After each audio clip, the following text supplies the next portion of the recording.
There are bonds forged in blood that defy all logic.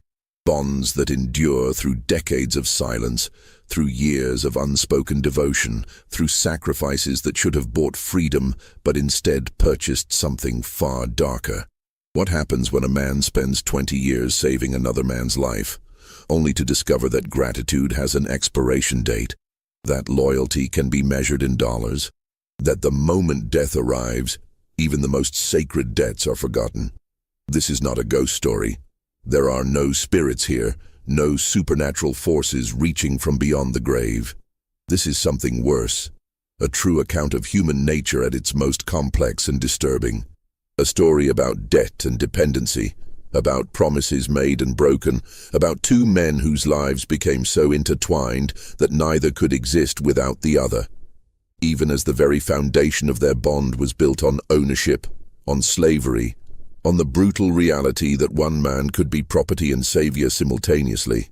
Before we descend into this tale that has haunted North Carolina for over a century and a half, if you're drawn to stories that reveal the darkest corners of American history, stories where the real horror comes not from the supernatural, but from the choices people make, subscribe to the channel and activate notifications.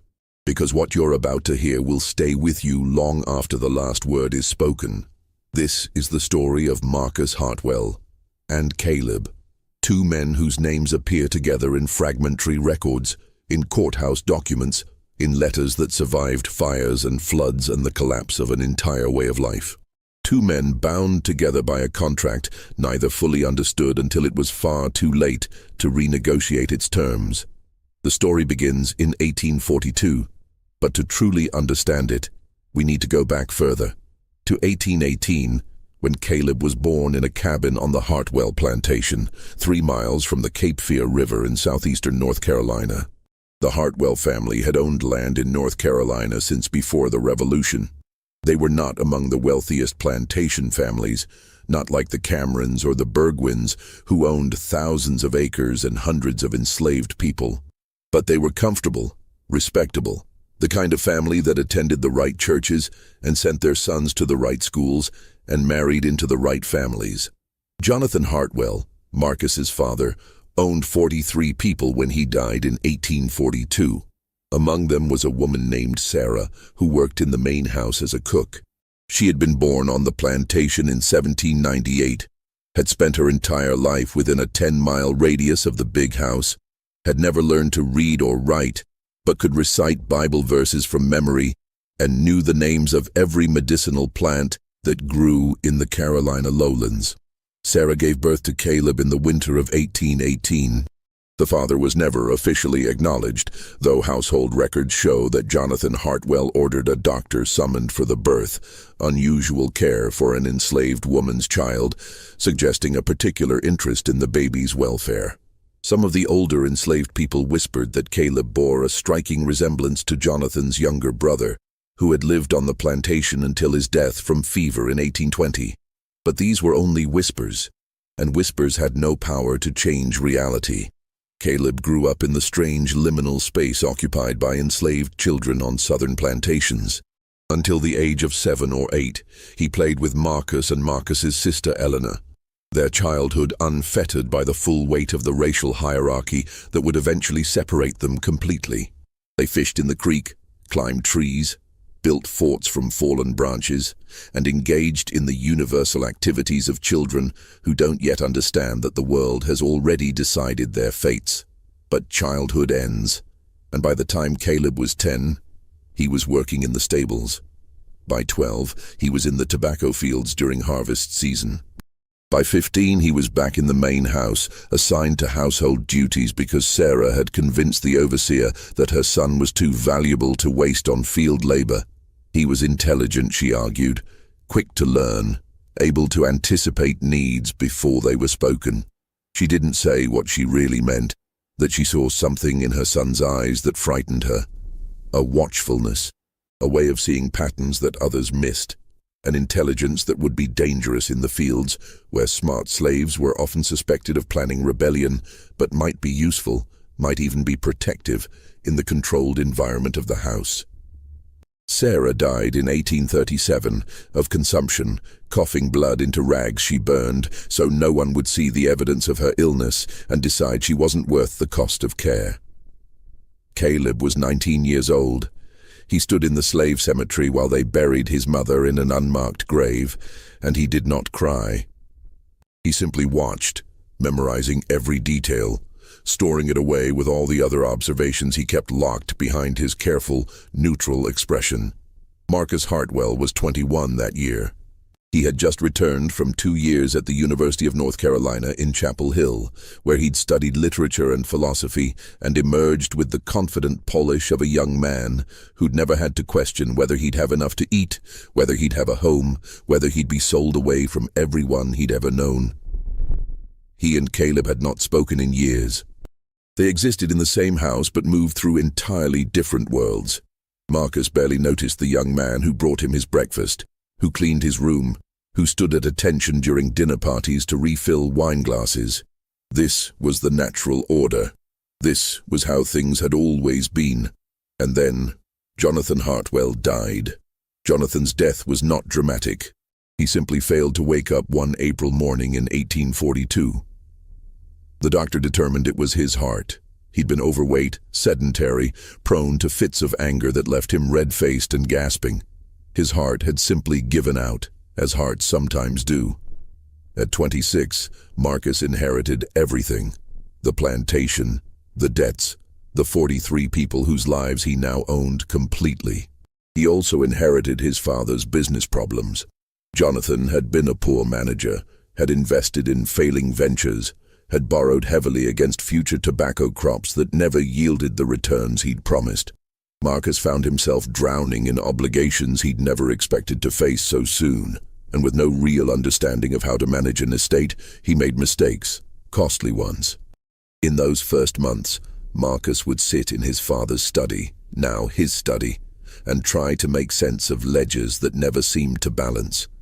He would review bills and promissory notes and feel panic rising in his chest.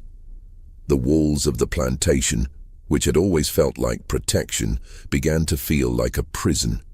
It was during one of these late-night accounting sessions, 3 months after his father's death, that Marcus first really noticed Caleb.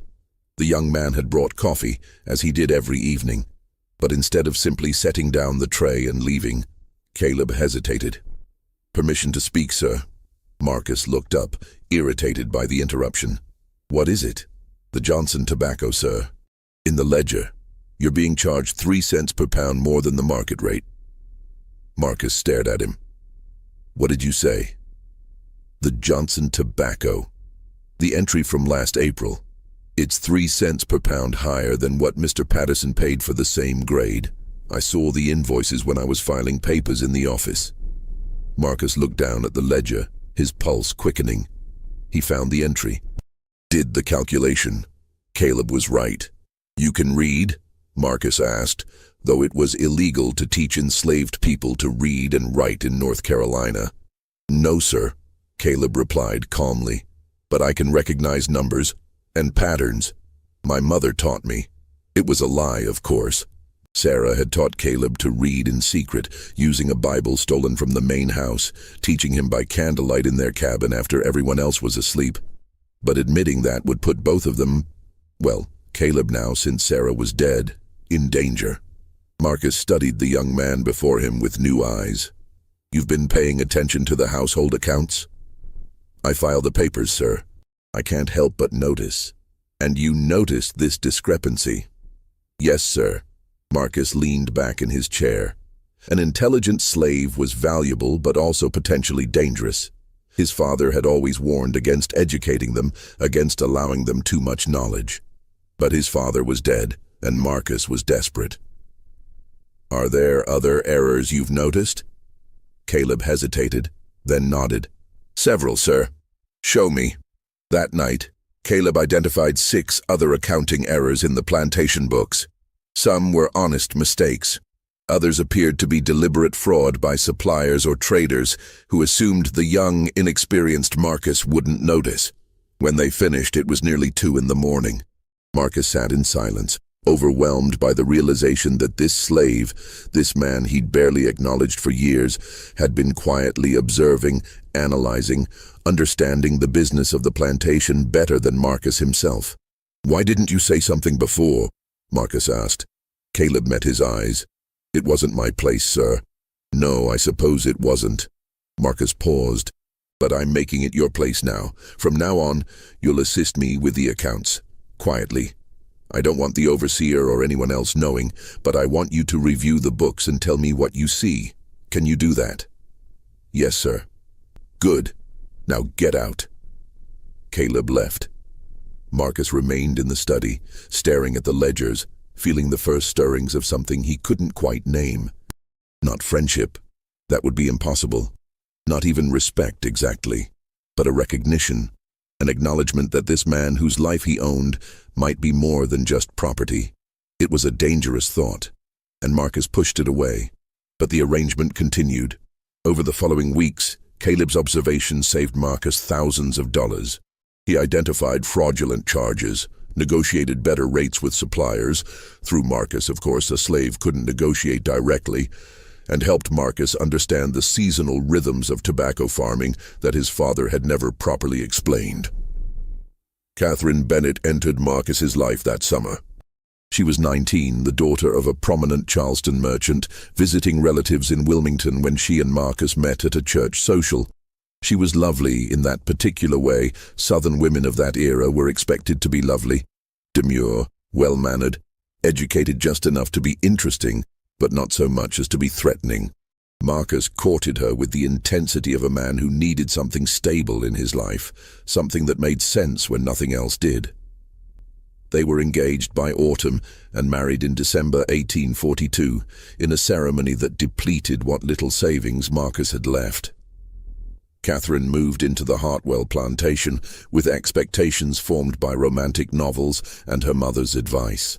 She expected to be mistress of a grand house, to host parties and manage servants, and live the gracious life she'd been raised to anticipate. What she found instead was a struggling estate. A husband who spent every evening locked in his study with accounting books, and a strange, unsettling dynamic between Marcus and his house slave that she couldn't quite understand but instinctively disliked. She noticed how Marcus listened when Caleb spoke, really listened, with an attention he rarely gave her. She noticed how Caleb moved through the house with a quiet confidence that seemed inappropriate for his station. She noticed the way they communicated sometimes without words, a glance or gesture conveying meaning that excluded everyone else in the room. Catherine said nothing at first. She was too newly married, too unsure of her position. But she noticed, and she filed those observations away with the same care that Caleb filed business papers, storing them for later use. The summer of 1842 brought heat that seemed to press down on the plantation like a physical weight. The tobacco plants wilted despite constant watering. The enslaved workers moved slowly through the fields, conservation their strength, trying not to collapse from heat exhaustion. Marcus decided to inspect the northern property line, where sharecroppers had been cutting timber without permission. It was July 15th, a Wednesday, the hottest day of the year. And this was when everything changed. Marcus rode out alone that morning despite the overseer's recommendation that he take someone with him. He was 26 years old and still believed that youth conferred invincibility, that nothing truly bad could happen to him because nothing truly bad had ever happened to him before. The property line ran along a marshy area near the river, where cypress trees grew in water dark as coffee and Spanish moss hung from branches like the hair of drowned women. It was beautiful in a melancholy way, and also treacherous. The ground was soft, unpredictable. Snakes nested in the undergrowth. Marcus dismounted to examine a tree that showed signs of recent cutting. He was bent over, studying the axe marks, when his horse whinnied and stamped nervously. He looked up just in time to see the cottonmouth emerging from the undergrowth. The eastern cottonmouth is a pit viper, identifiable by its white mouth which it opens wide when threatened, hence the name. Its venom is hemotoxic, destroying red blood cells and causing tissue damage. A bite is rarely fatal to a healthy adult, but rarely is not the same as never. The snake struck at the horse's leg. The horse reared. Marcus was thrown backward, landing hard in mud and water. The impact stunned him, driving the air from his lungs. He lay gasping, disoriented, as the snake turned its attention to this new threat. Time slowed in the way it does in moments of extreme danger. Marcus saw the snake coiling, saw its mouth opening to display that distinctive white interior, saw it gathering itself to strike. And then Caleb was there. Later, Marcus would not be able to explain how Caleb had arrived so quickly. He had ridden out alone. Caleb should have been back at the house, attending to his duties.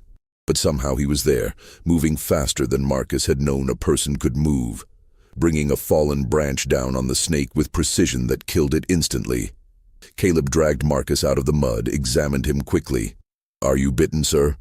"No, I don't think so." "We need to check. Take off your boots." Marcus complied, his hands shaking with delayed shock. His clothing was soaked, filthy with swamp water. Caleb examined every inch of exposed skin, looking for puncture wounds. "You're not bitten," he confirmed, "but we should get you home. You hit your head when you fell." Marcus touched the back of his skull, and his hand came away bloody. The world tilted slightly. "I can ride." "No, sir, you're confused. I'll take you back." Caleb helped Marcus onto the horse, then swung up behind him. They rode back to the plantation slowly, Caleb's arm steadying Marcus when he swayed. The sun beat down mercilessly. By the time they reached the house, Marcus was half delirious, muttering about snakes and mud and Caleb's impossible appearance. Dr. Cross was summoned from Wilmington. He cleaned the head wound, which was deeper than it had first appeared, and declared that Marcus had suffered a concussion. Bed rest. Quiet. No stimulation. It was Catherine who explained what had happened, standing by Marcus's bedside as he drifted in and out of awareness. "The slave boy followed you," she said, her voice carrying an edge Marcus was too injured to identify. "He told the overseer he had a feeling you shouldn't be alone, that something was wrong. The overseer told him to get back to work, but he followed anyway. Apparently he does that. Follows you when you go out riding." Marcus closed his eyes. "He saved my life." "Yes, he did." Catherine's tone was unreadable. "The doctor says if the snake had bitten you that far from the house, you might not have made it back in time for treatment. I need to thank him. You own him, Marcus. His life is yours. He was simply protecting your property, himself included." But Marcus knew it was more than that. Caleb had followed him against orders, risking punishment, had been watching over him, protecting him. Why? He called for Caleb that evening, after Catherine had gone to bed. Caleb stood in the doorway of the bedroom, perfectly still, his expression neutral. "Why did you follow me?" Marcus asked. "I had a feeling, sir." "What kind of feeling?" Caleb was quiet for a moment. When he spoke, his voice was careful. "You're not ready for this yet. Managing the plantation, navigating all the dangers. Your father protected you from a lot, and now he's gone, and you're learning everything at once, and you're distracted. Distracted people make mistakes. They don't watch where they're stepping. So you appointed yourself my guardian?" "I wouldn't use that word, sir." "What word would you use?" Caleb met his eyes. "I'd say I have a vested interest in keeping you alive, sir. Because if something happens to you, this plantation gets sold probably, and all of us get sold with it. Families separated. Everything we know, gone. So yes, I watch out for you. For selfish reasons, if you want to call them that." It was a clever answer. It gave Caleb's actions a motivation that Marcus could understand and accept, without having to confront more complicated truths about loyalty and connection, and the strange bond forming between them. "I see," Marcus said. "Well, thank you for your selfishness." "Yes, sir. You can go." Caleb left, but as he closed the door, Marcus called out one more time. "Caleb? Sir? Stay close. From now on, I want you with me when I ride out, but when I go to town, I want—" He hesitated, unsure how to phrase it. I want your selfishness nearby." "Yes, sir." And that was how it started. The bond, the debt, the arrangement that would define both their lives for the next 23 years. If the snake bite had been an isolated incident, it might have faded into just another plantation story. But it wasn't isolated. Over the following months and years, a pattern emerged that was impossible to ignore. Marcus Hartwell, it seemed, was either extraordinarily unlucky or somehow marked for disaster. October 1842. A fire broke out in the tobacco barn at 2 in the morning. The cause was never determined. Perhaps a lantern left burning, perhaps smoldering tobacco, perhaps deliberate arson by someone with a grudge against the Hartwells. Whatever the cause, the result would have been catastrophic if Caleb hadn't smelled the smoke. He woke the entire house, organized the enslaved workers into fire brigades, and helped Marcus coordinate the effort to contain the blaze. They lost 40% of that season's tobacco crop, but the main house was saved, and more importantly, no one died. The insurance investigator was suspicious. Fires were common in tobacco country, and insurance fraud was equally common. He questioned Caleb extensively, trying to determine if the slave had set the fire himself to make his master look good. But there was no evidence. Just another narrow escape. Just Caleb being in the right place at the right time. December 1842. Marcus's horse threw him during a winter storm. The animal panicked, bolted toward the swollen river. If it had reached the water with Marcus still mounted, both would have drowned.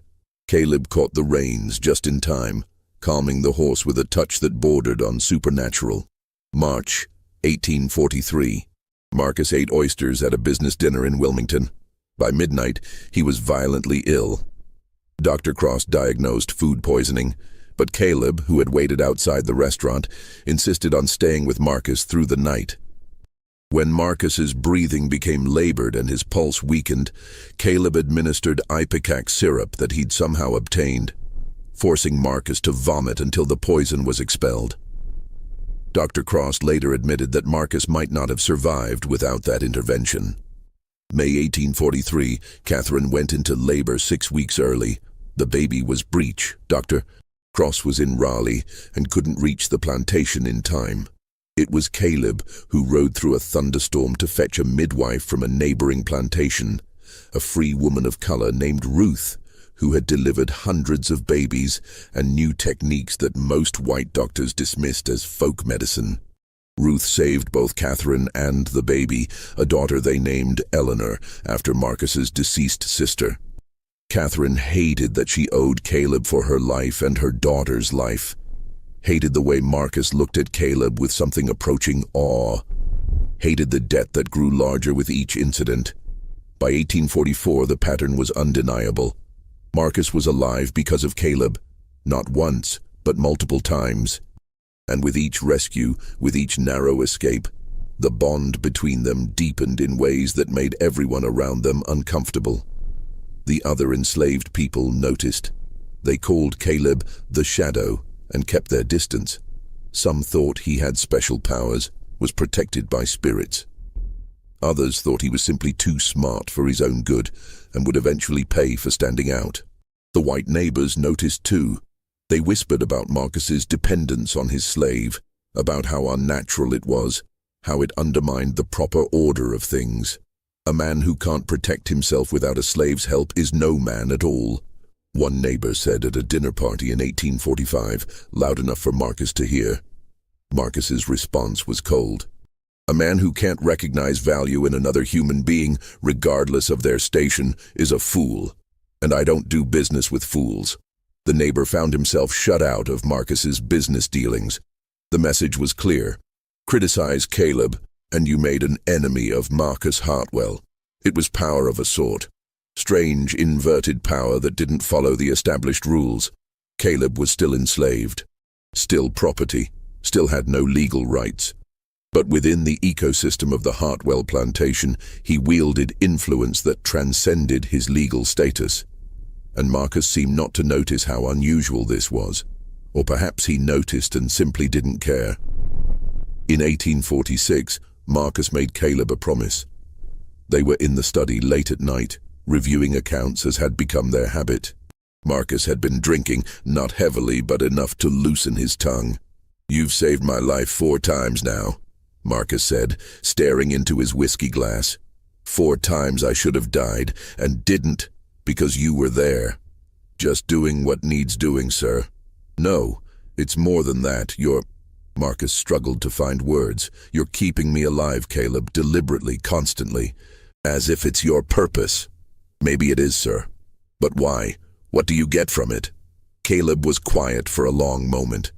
"What do you want me to get from it?" The question hung in the air between them, laden with unspoken possibilities. "Freedom," Marcus said finally. "You should get your freedom. That's what this is about, isn't it? You're earning it." "I'm not earning anything, sir. I'm property. Everything I do belongs to you automatically." "But it shouldn't." Marcus leaned forward, his eyes intense. "I'm going to make you a promise, Caleb. For every year you stay with me, for every year you remain loyal, I'm going to set aside money. $200 per year.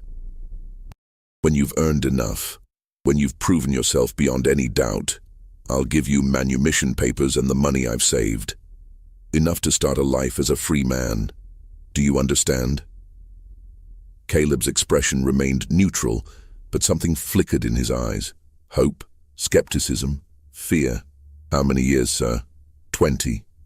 20 years of loyal service, and you'll have $4,000 and your freedom. 20 years. Caleb was 28 years old. That meant he would be 48 before he saw freedom. Nearly an entire lifetime of service for something that should have been his birthright. But it was more than most enslaved people ever got. It was a promise, however distant. "I understand, sir," Caleb said quietly. "Good.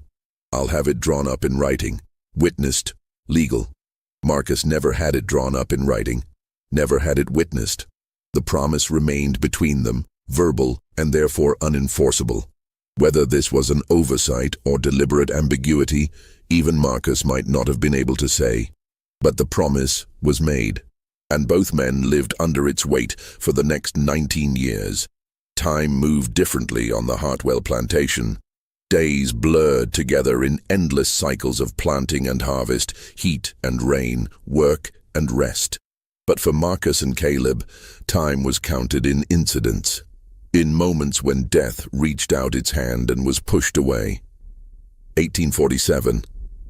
Marcus nearly drowned in the Cape Fear River when his boat capsized during a fishing trip. Caleb pulled him from the water, performed the procedure now known as rescue breathing, bringing Marcus back from the edge of death for the 5th time. 1848. A rattlesnake in Marcus's boot. Caleb noticed it before Marcus slipped his foot inside. 1849. Spoiled meat at dinner that would have caused severe illness, perhaps fatal. Caleb detected the smell and quietly removed Marcus's plate before he could eat. 1850. A loose cinch on Marcus's saddle that would have caused a fall at full gallop. Caleb tightened it at the last moment. Each incident could be explained away. Coincidence, luck, hyper-vigilance born from years of watching and protecting. But taken together, they formed a pattern that suggested something more. As if death itself was stalking Marcus Hartwell, and only Caleb stood between him and the grave. The plantation prospered during these years. Marcus's business acumen, sharpened by Caleb's observations and advice, made him wealthy. He expanded his land holdings, purchased better equipment, even bought 10 more enslaved workers when a neighboring plantation failed. Catherine bore 2 more children, a son in 1848 who died of fever before his first birthday, and another daughter in 1850 who survived. The grief over their son's death drove a wedge between Marcus and Catherine that never fully healed. She blamed him for working too much, for caring more about the plantation than his family. He blamed her for smothering the child, for not calling the doctor soon enough. Neither blamed the fever that had killed thousands of children throughout the South. They needed someone to blame, and they chose each other. In truth, Marcus was retreating into his relationship with Caleb. Not sexually, there's no evidence of that kind of intimacy, but emotionally. Caleb was the one person who understood the pressure Marcus felt, the constant weight of responsibility, the fear that everything could collapse at any moment. Caleb became Marcus's confessor, his advisor, his protector, his friend. Though Marcus would never have used that word, because friendships implied equality and that was impossible between master and slave. But what else could you call a relationship where one man trusts another with his life repeatedly? Where they spend hours together each day, discussing problems and solutions? Where they develop a shorthand communication that excludes everyone else? Catherine watched this bond deepen with growing resentment. She tried to discuss it with Marcus once in 1851. "It's not natural," she said. "The way you depend on him. The way you listen to him. People talk, Marcus. Let them talk. They say you value a slave more than your own family. They don't understand. And then help me understand. Explain to me why you spend more time with Caleb than with your own wife and children." Marcus looked at her with eyes that held both frustration and something like pity. "He's saved my life 7 times, Catherine. 7 times. Without him, you'd be a widow. Our children would be orphans. Everything we have would be gone. How can I not value that? You could free him. If you're so grateful, give him his freedom and let him go." "I will, when the time is right." "When? When is the time ever right to do the right thing?" Marcus had no answer, because the truth was that he couldn't imagine his life without Caleb. The protection, yes, but also the companionship, the understanding, the presence of someone who saw him clearly and stayed anyway. He was addicted to being saved, and Caleb was his salvation. 1852 brought drought and tension. The tobacco crop suffered. Neighboring plantations began selling their enslaved workers to cover debts. The mood throughout North Carolina was uneasy, as whispers of secession and war began to circulate among plantation owners who feared northern interference with their way of life. In August of that year, the 8th life-saving incident occurred. Marcus was inspecting tobacco plants in the southern field, chewing on hard candy to ward off hunger pangs. The piece of candy, lemon-flavored, imported from Charleston, lodged in his throat with sudden violence. He couldn't breathe, couldn't call for help. His vision began to blur as oxygen deprivation set in. He fell to his knees, clawing at his throat. Caleb ran from 50 yards away, moved behind Marcus, and performed what we now call the Heimlich maneuver, though it wouldn't be formally named for another 100 years. He wrapped his arms around Marcus, made a fist, and thrust upward into the soft spot below the ribcage with practiced precision.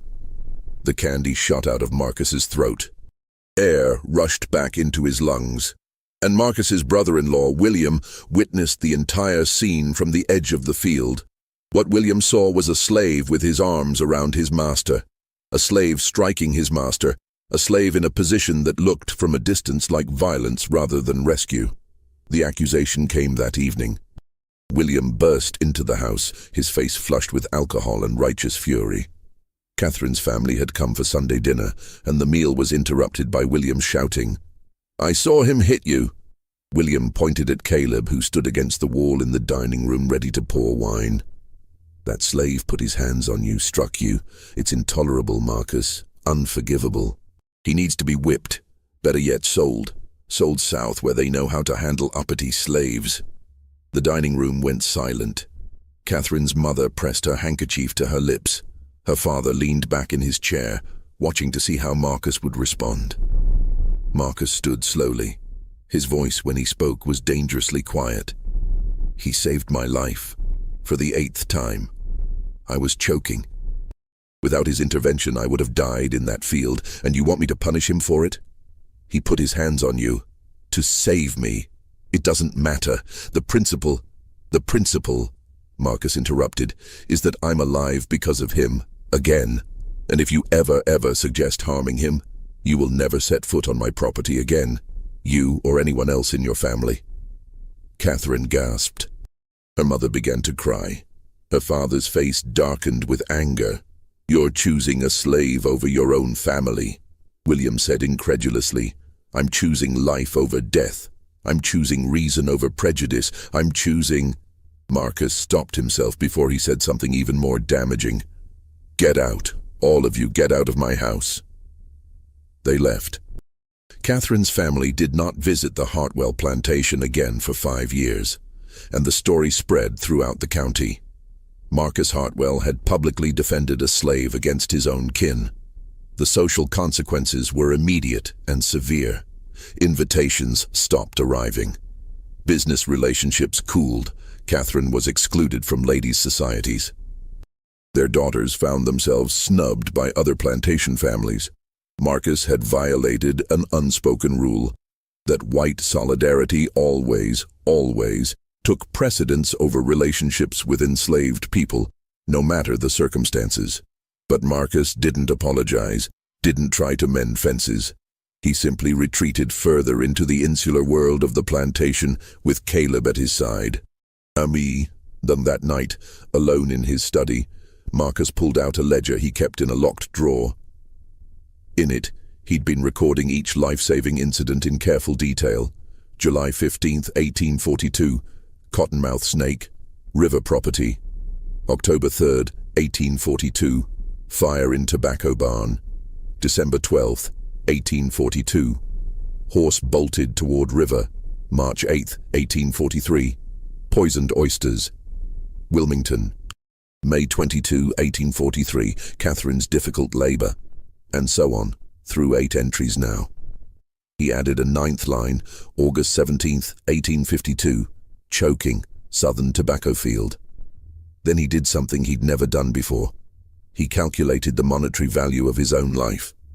If he died in 1842, Catherine would have inherited a debt-ridden plantation worth perhaps $20,000. But because he'd lived, because he'd had 16 more years to build and expand and prosper, the plantation was now worth over $80,000. Caleb had, through his interventions, generated $60,000 in value, and Marcus had promised him $4,000 for 20 years of service. The math was obscene. The disparity was staggering. Marcus closed the ledger and locked it away. Some calculations were too uncomfortable to dwell on. The 1850s passed in a haze of mounting tension. The Kansas-Nebraska Act. Bleeding Kansas. The Dred Scott decision. John Brown's raid on Harper's Ferry. Every event pushed the nation closer to war, and everyone knew it. Marcus continued to prosper, even as the social costs of his dependence on Caleb grew. He became an outsider among his own class, too unconventional in his treatment of slaves to be fully trusted, too successful to be completely ostracized. Caleb aged into his 40s. His hair began to gray at the temples. Lines formed around his eyes from decades of watching, waiting, protecting.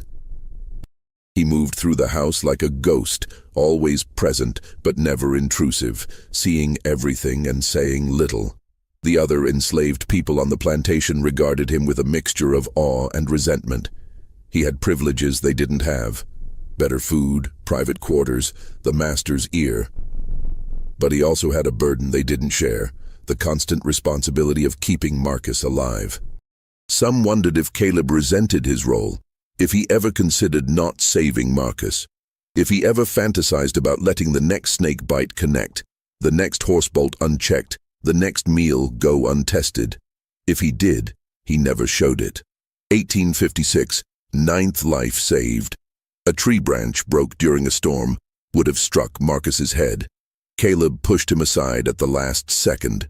1857, 10th life saved. Infected wound from a cut, not treated properly.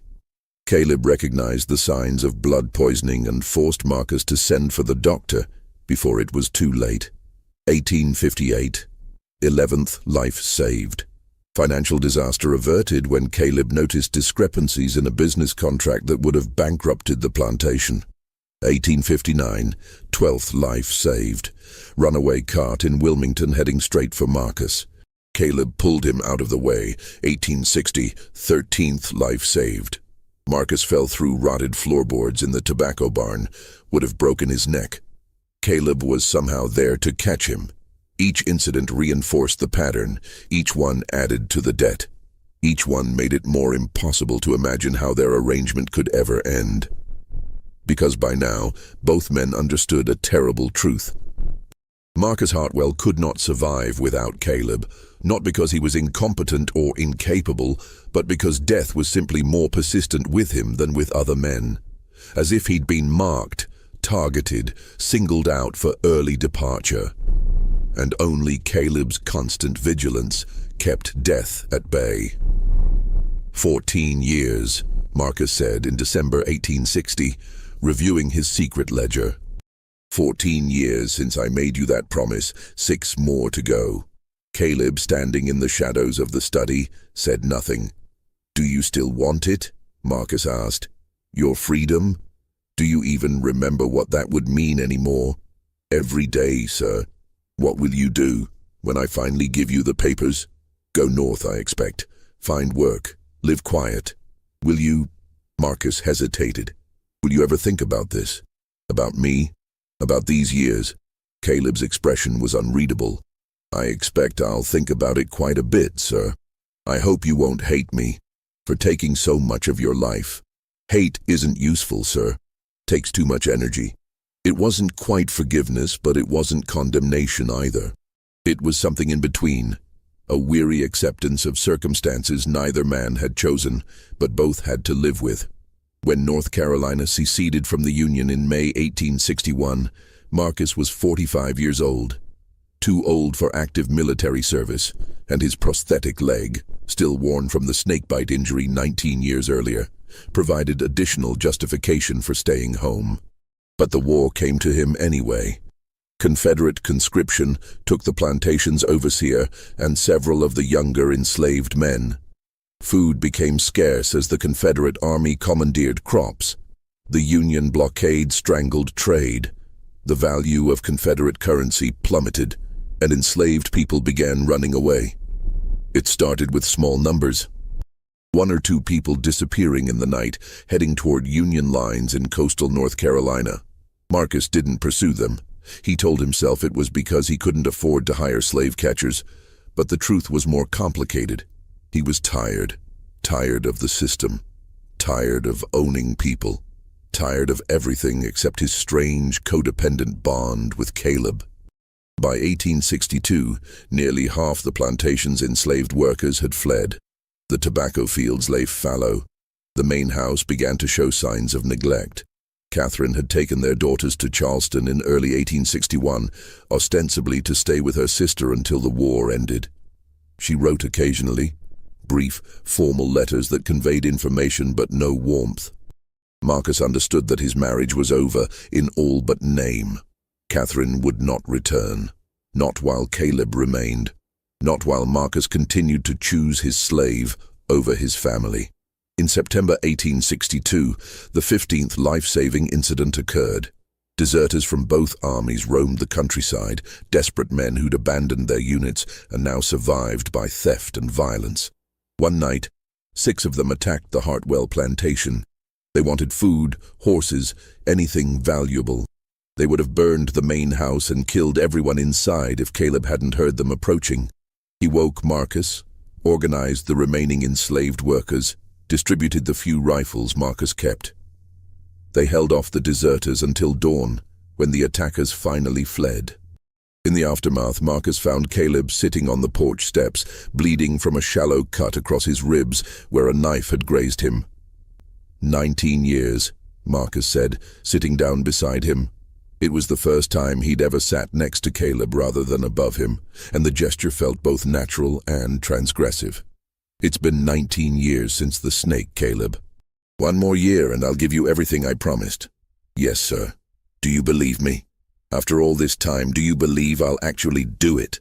Caleb was quiet for a long moment, pressing a cloth to his bleeding side.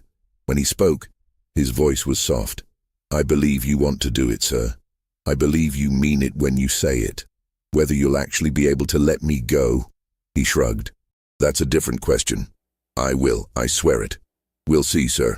They sat in silence as dawn broke over the plantation, over the tobacco fields gone to seed, over the beginning of the end of everything they'd known. The war ground on.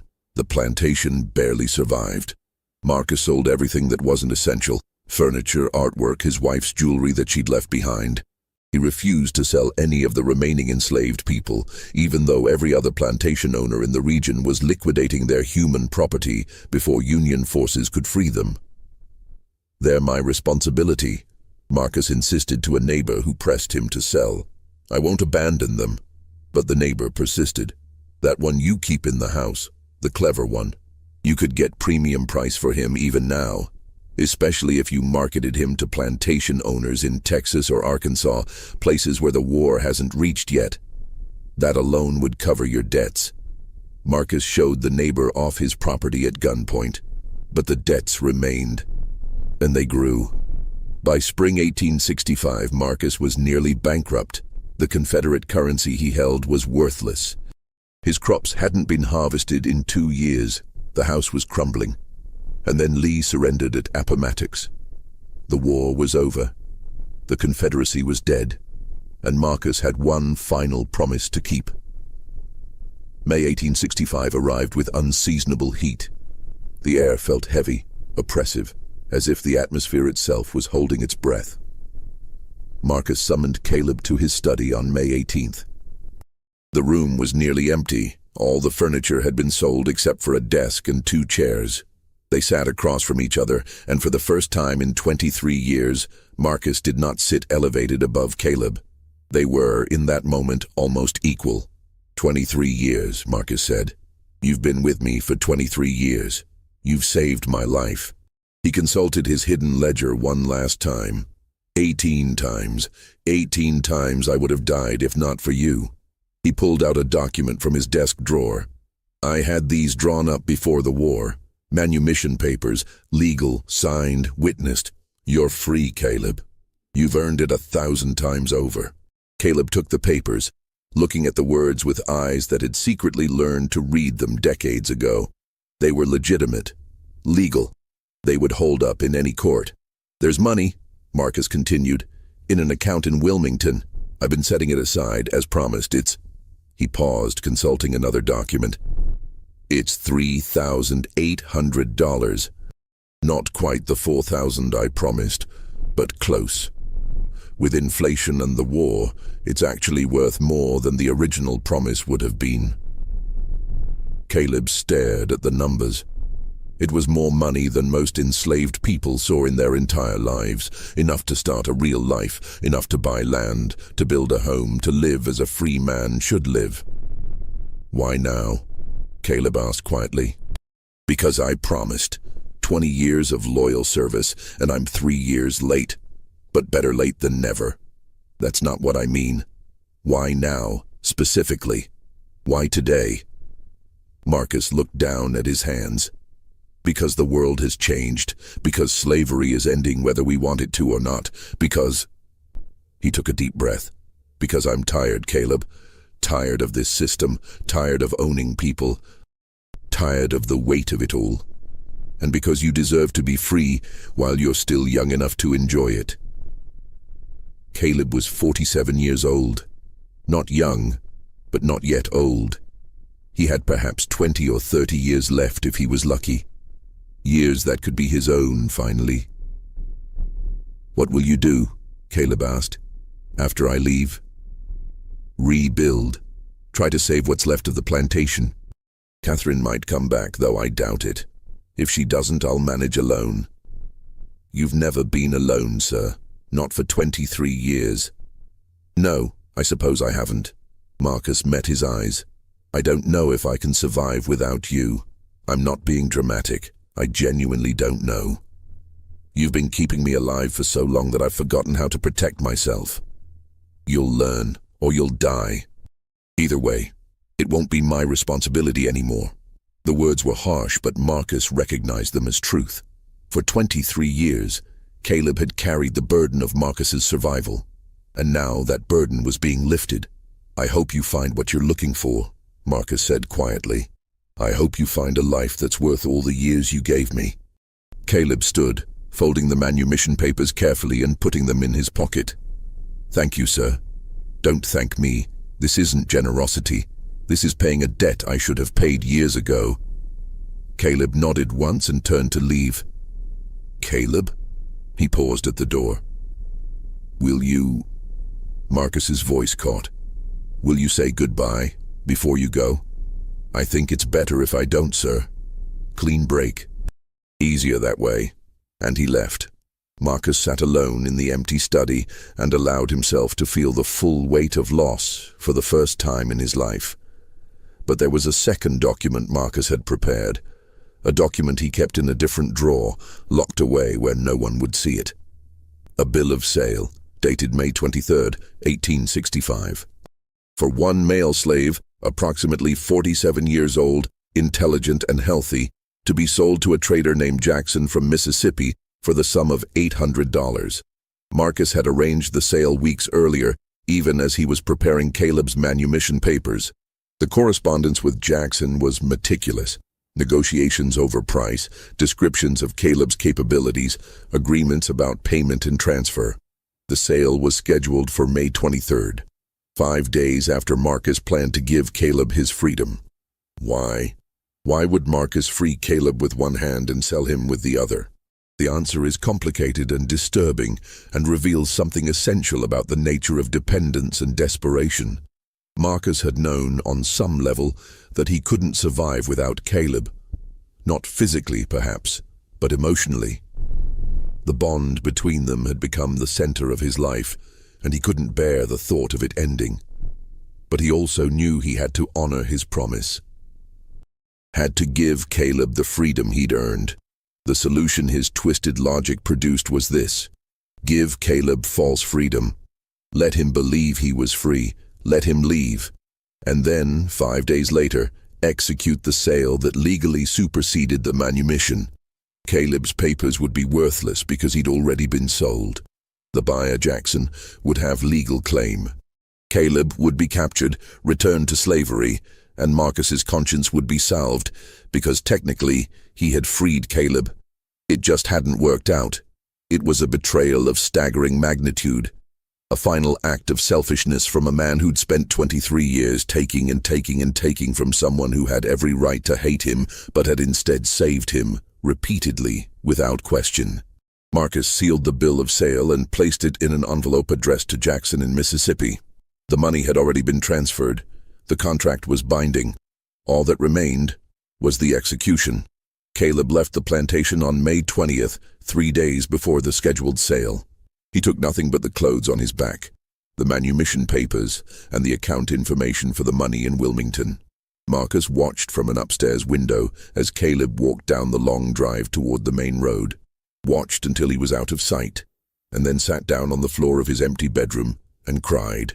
For the first time in his adult life, Marcus Hartwell was completely alone, and something shifted in him.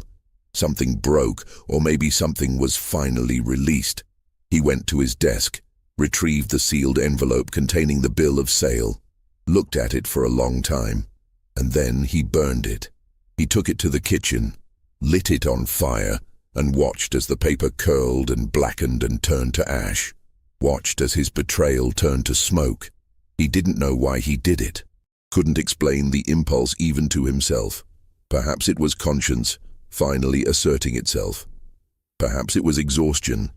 Perhaps it was the recognition that some debts can't be held forever, that some bonds have to be released even when it destroys the person doing the releasing.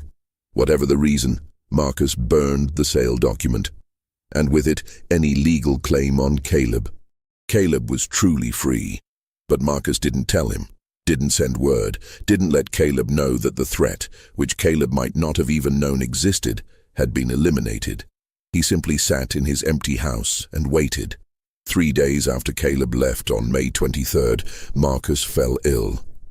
It started with a fever. By evening he was shaking with chills, sweating through his sheets. By the next morning he couldn't keep down food or water.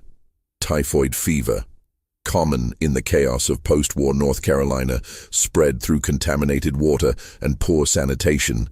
Dr. Cross came and made his diagnosis. The prognosis was poor. Marcus was 50 years old, weakened by years of war privation. Without modern medicine, his chances of survival were perhaps 1 in 5. The 2 remaining household workers, Freed people who had chosen to stay for wages Marcus could barely pay did what they could. But it wasn't much. Typhoid required constant care, and Marcus was sinking fast. On the 4th day of his illness, delirious with fever, Marcus called for Caleb.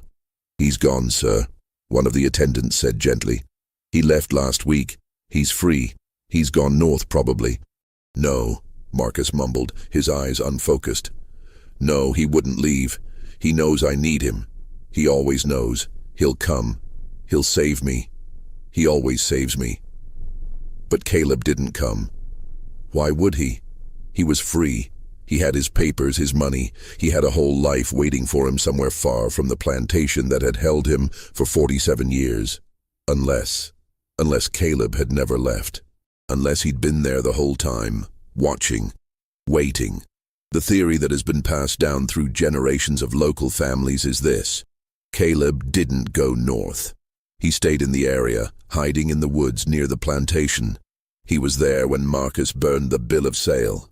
Was there when Marcus fell ill. Was there watching as Marcus called for him repeatedly. And Caleb made a choice. For 18 times he had saved Marcus's life, had stepped between him and death again and again, had carried the burden of his master's survival for 23 years. Now, finally, he had his freedom, and Marcus was dying, calling for him, needing him one more time. Caleb could have saved him. One more time. One final rescue. Instead, he watched, and he let Marcus die. Not through violence, not through poison or suffocation or any direct act, simply through absence, through the withdrawal of protection that had been extended for so long. It was the ultimate revenge. Not murder, but permission. Permission for death to finally take the man it had been reaching for since 1842. Or perhaps it wasn't revenge at all. Perhaps it was mercy, releasing Marcus from his dependence, releasing himself from the obligation that had defined his entire adult life. Perhaps it was simply a man choosing himself, finally, after decades of choosing someone else. We'll never know, because Caleb never told anyone. He disappeared after May 23, 1865, and was never seen again in North Carolina. Marcus Hartwell died on May 23, 1865, at 3 in the afternoon. Dr. Cross recorded the cause of death as typhoid fever. The funeral was small, just Dr. Cross, the 2 household workers, and a minister who barely knew Marcus. Catherine was notified but didn't arrive in time for the burial. She came a week later to handle his estate, which consisted of mostly debts and a crumbling house. It was Catherine who found Marcus's private ledger, the one where he'd recorded every life-saving incident. 18 entries, each one dated and described, and on the final page, a note in Marcus's handwriting, written shortly before he fell ill. "I freed him. I should have freed him 20 years ago, but I freed him. And now he's gone, and I'm alone. And I understand finally that this was always how it had to end. He gave me 23 years I didn't deserve. He kept me alive long enough to learn that being alive isn't the same as having a life worth living. I hope he finds happiness. I hope he never thinks of me again. I hope he lives to be 100 and spends every day grateful that he survived me. I don't expect forgiveness. I don't deserve it. But I hope he knows that in the end, I did the right thing. It just took me far too long to do it." Catherine also found correspondence from a slave trader named Jackson, letters negotiating the sale of Caleb. But she found no bill of sale, no completion of the transaction, just negotiations that seemed to have ended abruptly. She hired investigators to find Caleb, to warn him, to make sure he was safe, to perhaps even offer additional compensation as a kind of posthumous apology from Marcus. But Caleb had vanished completely. The money in the Wilmington bank account was never withdrawn. The account sat untouched for years, until the bank finally claimed it for uncollected funds. Either Caleb never tried to access it, or he'd moved far enough north that returning to Wilmington was impossible. Or perhaps he didn't want the money. Perhaps that would have felt too much like payment for something that shouldn't have required payment. Perhaps he wanted to build his new life entirely on his own terms, without Marcus's money anchoring him to the past. The plantation was sold in 1866. Catherine returned to Charleston with her daughters and eventually remarried. She died in 1891, taking whatever additional knowledge she had about Marcus and Caleb to her grave. The new owner of the plantation turned it into a lumber operation. The main house burned down in 1874. Local legend says it was arson, set by former enslaved people who didn't want the place standing as a monument to their suffering. Nothing remains of the Hartwell plantation now except some foundation stones and a historical marker that mentions the family in passing. But the story survived. Over the years, different versions emerged. Some said Caleb escaped to Philadelphia, where he lived under an assumed name and eventually died a free man in 1910, 92 years old, surrounded by children and grandchildren who never knew he'd been born into slavery. Others said he never left North Carolina, that he lived in the woods, a hermit, haunted by the memory of Marcus calling for him, that he died in the 1880s and was buried in an unmarked grave somewhere in the Cape Fear River basin. The darkest version, whispered but never confirmed, said that Caleb was caught by slave catchers despite his manumission papers. That Jackson the trader had somehow found him and claimed him anyway, using forged documents. That Caleb died in Mississippi in 1867, still enslaved despite everything. But the most persistent version, the one that has become part of local folklore, is the one about choice. That Caleb stayed near the plantation those final days. That he heard Marcus calling for him. That he stood in the woods, listening to his former master beg for help one last time. And he chose to walk away, not out of hatred, not even out of revenge, but out of a simple, profound understanding that he had paid his debt in full, that he had given enough, that he had earned the right to choose himself. If this version is true, and we'll never know if it is, then Caleb's final gift to Marcus was not salvation, but release. The end of the codependent bond that had sustained them both and trapped them both for 23 years. Sometimes the greatest act of mercy is letting someone face their fate alone. Sometimes freedom isn't just about gaining rights. It's about withdrawing responsibilities that should never have been yours in the first place. The story of Marcus Hartwell and Caleb exists in fragments, plantation records, bills of sale, letters, Dr. Cross's medical notes, Catherine's correspondence, the testimony of people who lived on the plantation and passed stories down to their descendants. But the emotional truth, the why behind the what, remains elusive. Why did Caleb stay so long? Why did he save Marcus repeatedly when he could have let him die and potentially gained his freedom sooner? Was it strategic calculation, fear of consequences, a twisted form of affection? Or something else entirely, a sense of purpose that slavery couldn't quite extinguish even as it tried to crush every other aspect of his humanity? And Marcus, was his dependence on Caleb a form of respect, however warped?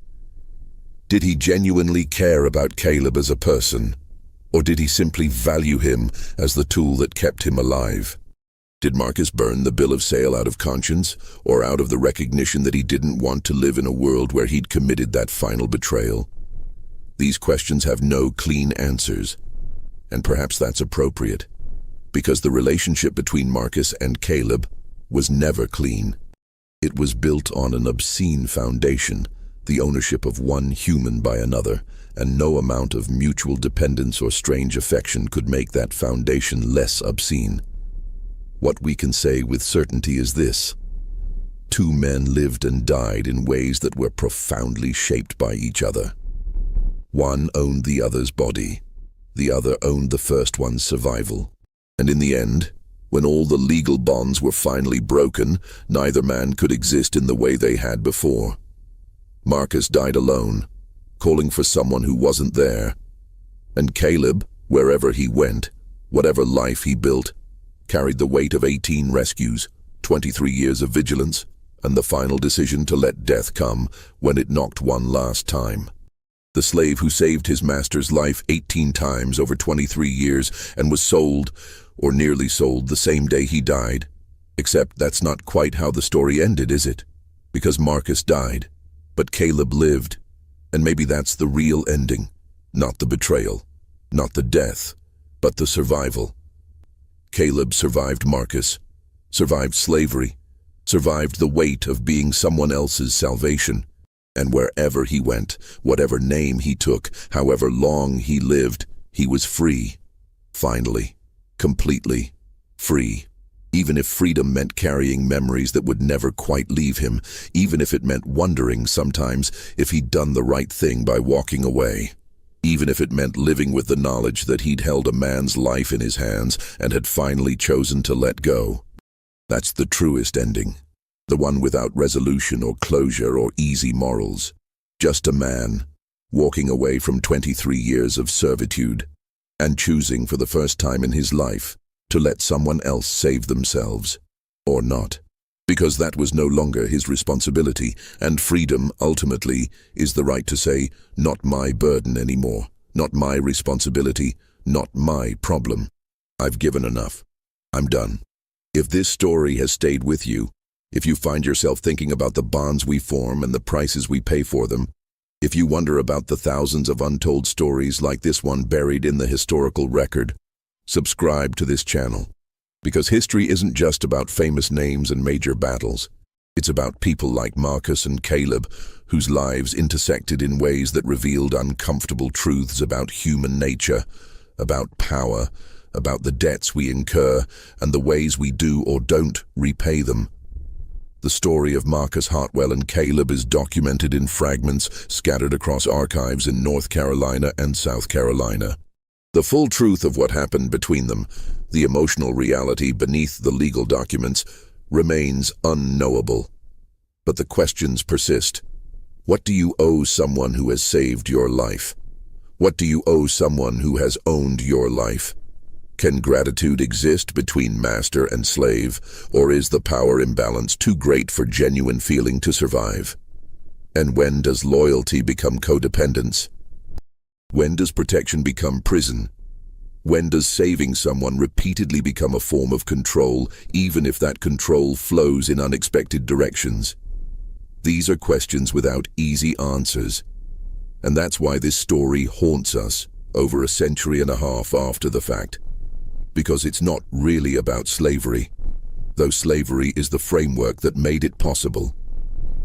It's about human connection in impossible circumstances, about the choices we make when there are no good options, about the prices we pay for needing people and being needed by them, about the moment when someone who has given everything finally chooses to give nothing more and walks away, free, finally free.